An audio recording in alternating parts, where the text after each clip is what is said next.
Alors le manouche, déjà le mot manouche, c'est un mot indien qui veut dire humain. Le manouche, il se dit humain.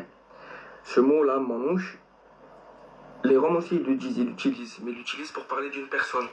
Dès qu'on manouche kate, regarde la personne là, regarde l'humain qui est là, la personne qui est ici là, tu vois. Manouche, il veut dire une personne, un être humain.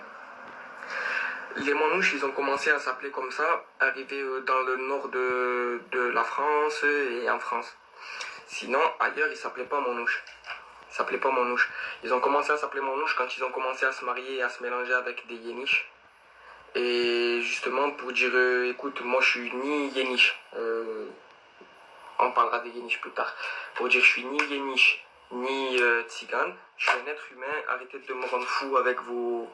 Je suis un être humain, je vis et ils vivaient voilà, sur le voyage, et chasseurs-cueilleurs, et voilà pourquoi on leur a donné le nom de manouche. Ils disaient on est des êtres humains.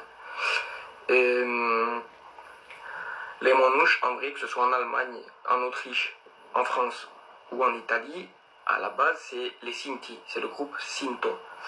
Et les Sinti, ils ont gardé le nom Sinti.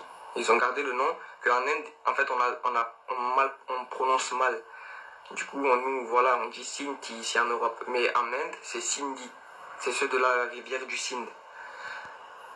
Et il faut pas confondre parce qu'ils veulent nous faire croire la vallée de l'Indus et non, c'est la vallée du Sindh qui est dans le nord du Pakistan, plus précisément vers le Cachemire, tout ça. En fait, dans la région du... Je sais pas comment ça se prononce parce que je l'ai lu, mais je l'ai pas entendu. C'est Gilgit ou Gilgit, je sais pas. Gilgit-Baltistan, Gilgit-Baltistan, je sais pas. C'est cette région-là. Dans cette région-là, il y a la vallée du Sindh et la rivière du Sindh. Et près de cet endroit-là, il y a deux villages, Hunza et Nagar.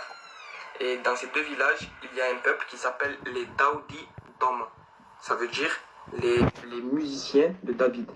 Et ces peuples-là, ces deux tribus, c'est des tribus indiennes et qui se disent être les descendants des musiciens du roi David. Les musiciens du roi David, ils jouaient de la lutte. Et en fait, les musiciens du roi David, donc le roi David qui était juif, quand vous prenez les prières juives et tout, regardez sur YouTube, écrivez Judío Flamenco.